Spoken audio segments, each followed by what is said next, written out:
Hi, Jerry Kroll from TaxLienSalesTools.com. I wanted to show you a video of a product that I use all the time called PDF to Excel OCR. It's by a company named CogniView, and basically what this does is this converts PDFs into an Excel spreadsheet, thus the name PDF to Excel. Where I use this a lot is for the online tax lien auctions, where you get a list free you can download offline, and most often that list is in a PDF format. Well, that's not very friendly for doing online analysis of those tax lien certificates when you can do a much better job in Excel. So let me show you quickly how this works and how much time it saves me for converting a PDF file into Excel, and it's very easy to use.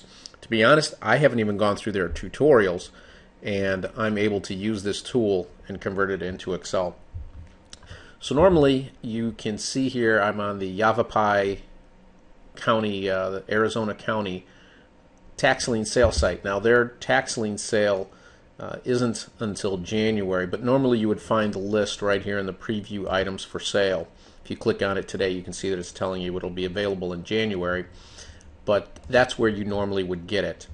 Now I'll go ahead and open up the PDF to Excel software, and it's very simple. It looks just like this.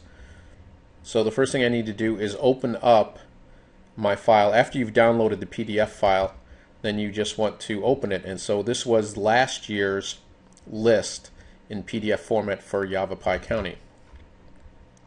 So you can see the first thing that it does here is it opens up the entire list, and we can see that it is 139 pages. On the top is the PDF version of the file, and right below it is a preview of what it will look like in Excel. And you can see here it has a title and some other things, but this will be much more useful to me if each one of these items were in its own separate column. And it's as simple as doing this. So we have the PDF open up in the window.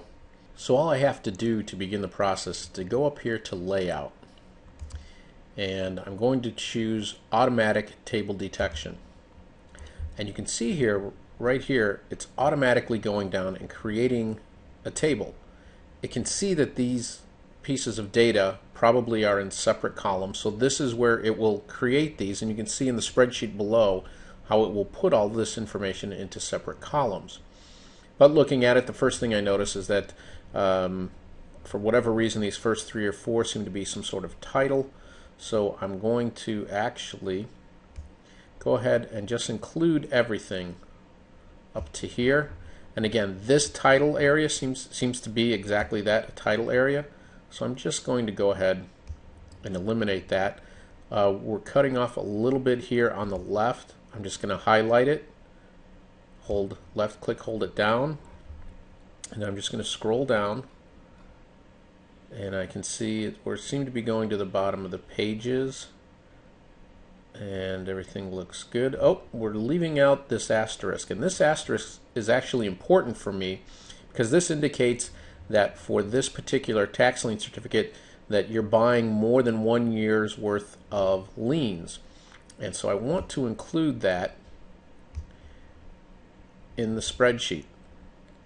And I'd actually want to include it in its own column. So what I'm going to do is just highlight. I just clicked on that column, I'm highlighting it, and now I'm going to go up here to Selection. I'm going to say Split. And notice how it split that column, gave me something, a line that will split the column, but I know that all the numbers will end right about here. So it's going to put anything that has an asterisk into its own column, but then it'll be a part of its own row, as you can see down here. So that's perfect. That's exactly what I want. And now looking back at this list, I'm going to scroll back up to the top.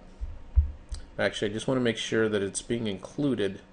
And it looks like for every page as I'm scrolling down, it's including everything on the page. I don't need this amount includes prior tax lien. I don't want that to be a part of my spreadsheet, so that's fine. So I'm going to go back up to the top, and now I see the parcel number it's putting it into 3 separate columns. This is really easy for me to merge right before I start. So I'm just dragging, left click and dragging across those 3 columns. And I'm going to take a look at my layout, and here we go. It's actually under selection. I'm going to choose merge, and now those 3 columns are actually 1 column, which is perfect for what I want to do, because when I'm searching for these, I want this to be all one number. And that's it. I'm just going to leave it at this. From this, I'm just going to go up to my convert. I'm going to say convert to Excel. It's going to ask me, do I want all of the document? Yes, I do. So there's 139 pages. Click on OK. You can see how fast it's flying. It's finishing up, and bingo.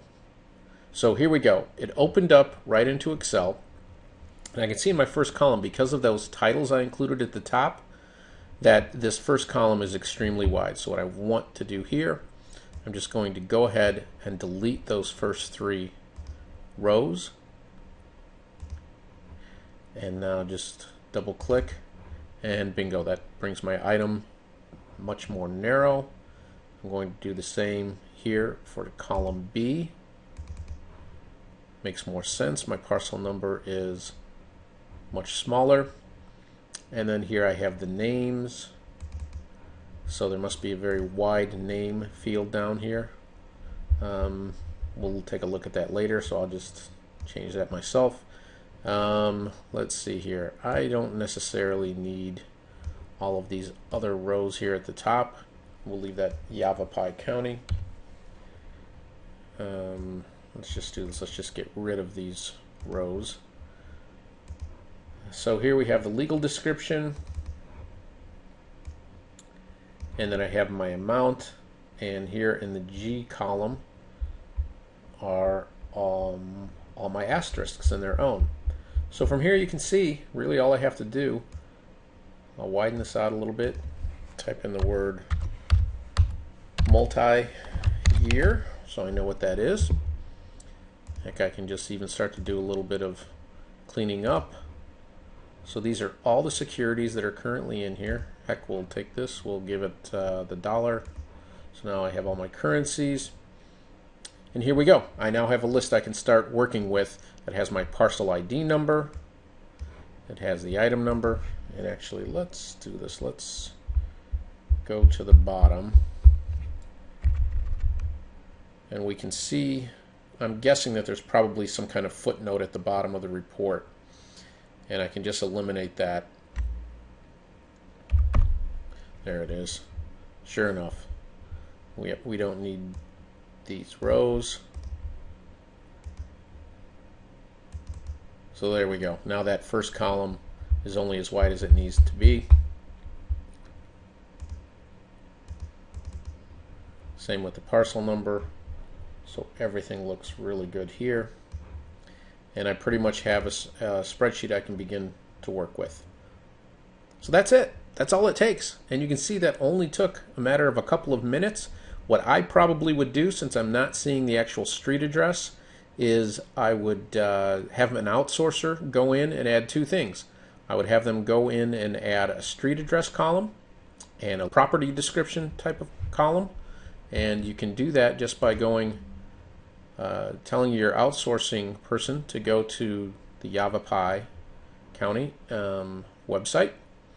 And what they can do, well, if we look here, this will be set up for them the minute that the list becomes available. So they could click on each individual item, and so they could copy the property description and paste it into a column in the spreadsheet, and they could also put in the actual address.